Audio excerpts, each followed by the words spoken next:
Hello.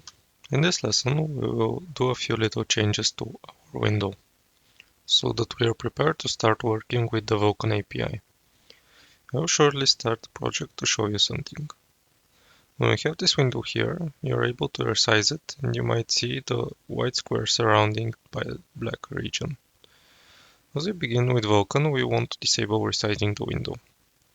We will enable it by the end of this course, but we first need to get a grasp of the basics.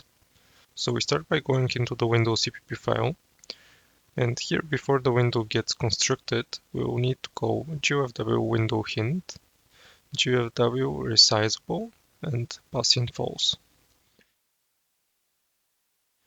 We're also going to tell gfw to not try to guess the client API. By default it will be OpenGL and we want the window to use Vulkan.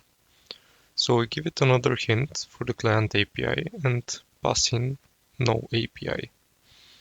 I'm going to build and run it now. And as you can see, I can no longer resize the window by grabbing it from the edge here.